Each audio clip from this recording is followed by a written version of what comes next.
healthcare, education, the environment, international aid, crime. Issues affecting all our lives are shaped and driven by Parliament. But how did it all begin? What does Parliament do all day, and how do you fit in? Parliament has evolved throughout its long history to become what it is today, changing over time to meet the needs of the people. Two key historical events began this process. In 1215, King John put his seal on Magna Carta and agreed to a list of 63 rules set out by a group of barons. This ensured for the first time that no one, not even the king, was above the law. 50 years later, Simon de Montfort, for the first time, invited representatives of the towns and shires to his 1265 Parliament.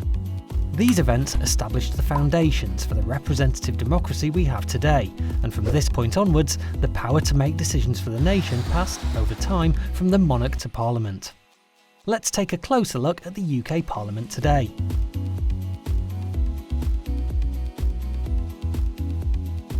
Parliament is made up of three parts: the House of Commons, the House of Lords and the Monarch. The House of Commons is the elected chamber of Parliament. It debates big issues, proposes laws, amends existing ones and challenges the government's work. There are 650 members of Parliament, or MPs, who each represent a constituency in the UK. They belong to either a political party or are independent and are elected by constituents of the area they want to represent. The leader of the party that has the most MPs elected after a general election becomes the Prime Minister and heads up the government. They choose a cabinet made up of 20 senior ministers, who coordinate each government department's work. Parties not in power are called the opposition. MPs from the opposition and government question the government on policy and proposed laws. The Speaker keeps the House in order by chairing these debates. The House of Lords is the second chamber and shares the making and shaping of laws with the House of Commons. It has around 800 members and it's made up mostly of life peers, and also includes hereditary peers and bishops.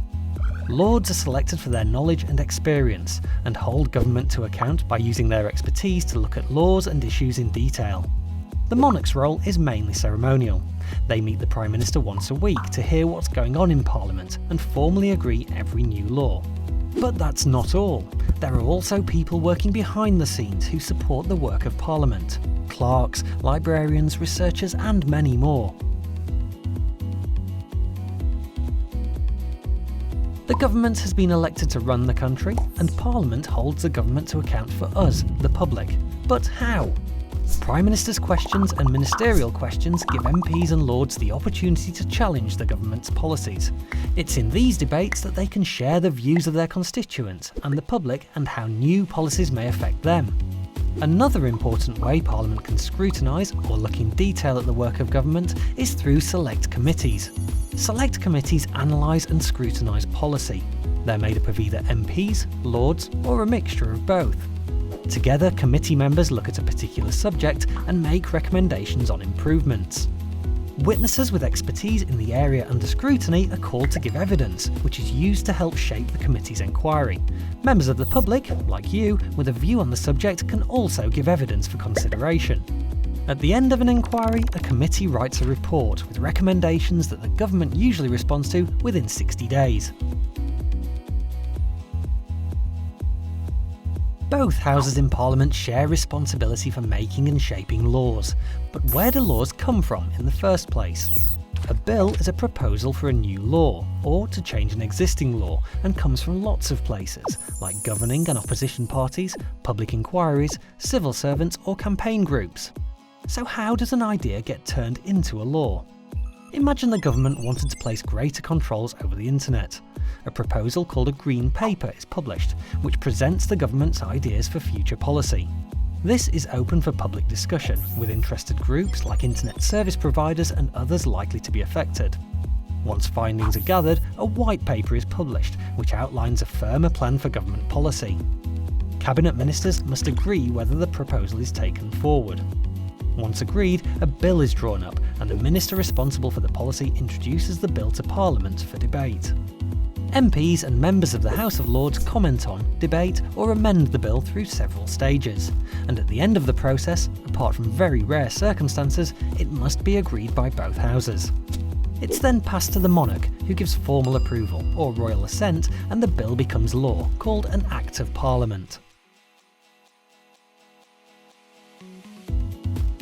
In the UK, we live in a democracy, which means power is in the hands of the people through our right to vote. Throughout history, lots of people in the UK have campaigned for the voting rights we have today. There are lots of different types of elections to vote in: general, local, European. Let's take a closer look at how MPs are elected to the House of Commons through the general election. General elections take place in the UK usually once every 5 years, and every seat is up for grabs. On polling day, voters make a choice from a list of candidates. The candidate with the most votes then becomes that constituency's MP. OK, but how would I know who to vote for? Before elections, candidates need to campaign to get people to vote for them. Campaigning can involve handing out political leaflets, speaking in public debates, talking to people during door-to-door visits, and party political broadcasts. Parties standing for election publish a declaration of their policies during the campaign, called a manifesto. Once elected, an MP represents all their constituents, even the ones that didn't vote or voted for a different candidate. The party with the most MPs elected forms the government, and their leader becomes Prime Minister. And if there's a hung parliament, where there's no clear winner, then a minority government or a coalition government may be created, or a fresh election held. One way to have a say in how the country is run is to use your vote. You have to be 18 or over to vote in general elections, but you can register from the age of 16. There are lots of other ways to get involved and have your voice heard, whatever your age. Remember, MPs represent all of their constituents. But how? You can visit an MP in their local constituency office, or you can even travel to the Houses of Parliament to lobby them in Central Lobby. Lords have knowledge and experience in specific subject areas. You can look them up by policy interest on the Parliament website. Anyone can contact any Lord or their local MP by letter, phone or email to discuss an issue that's important to them or their community.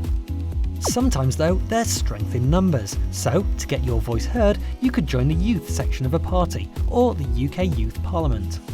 If you're passionate about an issue, you could start a petition for a cause either on paper or online, or join an existing campaign, pressure or protest group to influence decision making. These groups use different methods to get their voices heard, from lobbying to peaceful protest, all designed to bring about change. And don't forget, you can get your voice heard in school or college too by joining or starting a student council, a bit like a mini parliament. So, Parliament sits at the heart of UK democracy, debating the big issues of the day, making and shaping laws, and holding the government to account. By voting, petitioning, campaigning and more, you can also get involved with the work of Parliament. What will you do?